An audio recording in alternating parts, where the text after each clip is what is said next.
السلام عليكم ومرحبا بكم معايا من جديد فيديو جديد ووصفة جديدة. كنتمنى تكونوا كاملين بخير وعلى خير. الاقتراح اللي غنتقاسم معكم اليوم غادي يكون هاد الفطيرة بواحد الحشوة رائعة معلكة ولذيذة بزاف، ما تشبعوش منها وبواحد الطريقة سهلة، وانا اكيد انه الا جربتوها غادي تولي معتمدة عندكم. بلا ما نزيد نطول عليكم اكثر من هكا ندوزو مباشرة لطريقة التحضير. اول حاجه غادي نبداو بها هي الحشوه باش تبرد لينا. عندي هنا بصله مقطعه رقيقه مع حبه ديال الفلفل حلوه وشويه ديال الكفته اللي ممكن تعوضوها بطريفات ديال الدجاج. كنتشحروهم في شويه ديال الزيت مع العطريه. بالنسبه للعطريه او التوابل فعندي هنا سكنجبير، الخرقوم بلدي، البزار، شويه ديال الثومه غبره، معلقه صغيره ديال الخردل ومليحه. وكنخلي كل شيء يطيب على النار مهيله حتى كطيب ديك الكفته وكتشرب العطريه مزيان، ونطفي عليها ونخليها جانبا باش تبرد.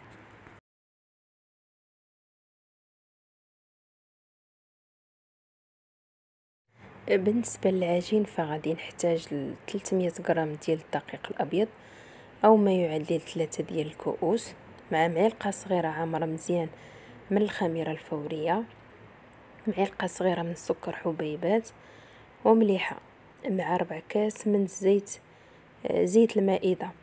غادي نجمع بالماء اللي كيكون دافي وغادي نعجنها مزيان حتى كنحصلوا على واحد العجينه اللي كتكون رطبه، وغادي نغطيها ونخليها جانبا حتى كتختمر ويضاعف الحجم ديالها ونتلاقاو.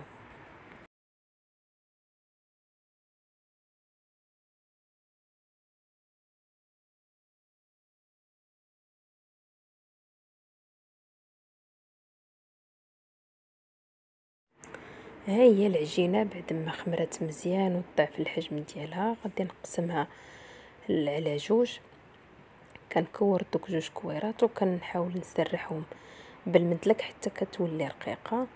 وملي نسالي غادي نحطها في المقله اللي كتكون مدهونه مزيان بالزبده، وغادي نحاول نطلع الجوانب مزيان، نحاول نطلعهم واحد شويه باش ملي نبغي نسدها تجيني سهله.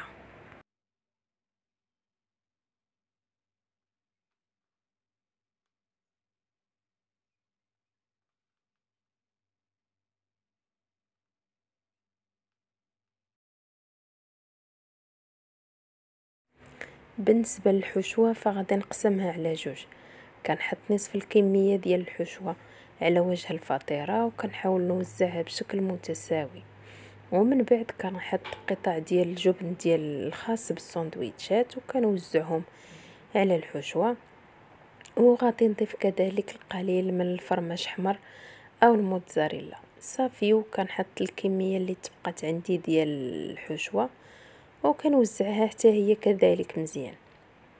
وفي الاخير كنغطي الحشوه بالنصف الاخر ديال العجين اللي سرحتها مزيان حتى ولات رقيقه حتى هي صافي، وكنحاول نغطي بها الحشوه مزيان حتى ما تبقاش تبان.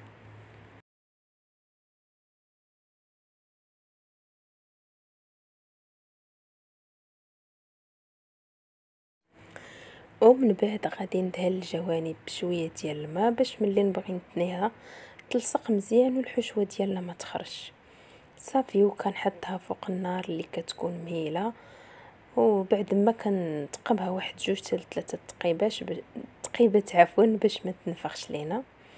وكنبدا ندور المقله مره مره باش تجي مقاده في الضياف.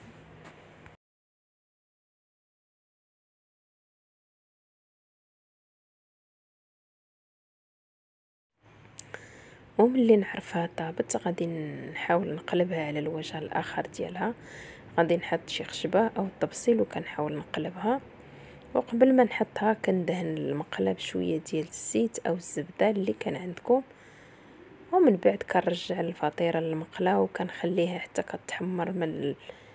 كتحمر مزيان من الوسط ومن الجوانب. وبحال الاول غادي نبدا نحرك المقله كذلك باش تجيني مقاده في الضياف.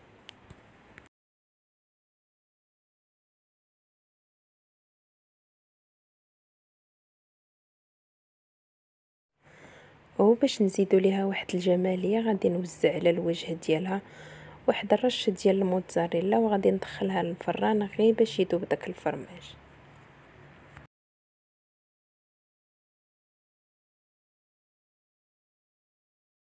وكيكون هذا هو الشكل النهائي ديال الفطيره ديالنا. كيف كتشوفوا كتجي اكثر من رائعه. ممكن ديروها غودي وعشاء، كما ممكن ديروها كذلك في الغداء ديال هاد البرد. كتجي لذيذه لذيذه بزاف، بواحد الحشوه اللي كتكون معلكه بداك الفرماج اللي درنا ليها. وهنا نكون وصلت نهايه الفيديو. كنتمنى الاقتراح ديال اليوم يعجبكم وينال رضاكم. نتلاقى بكم في الفيديو الماجي باذن الله، ومن هنا لتما خليت لكم الهنا وراحه البال. مع السلامه.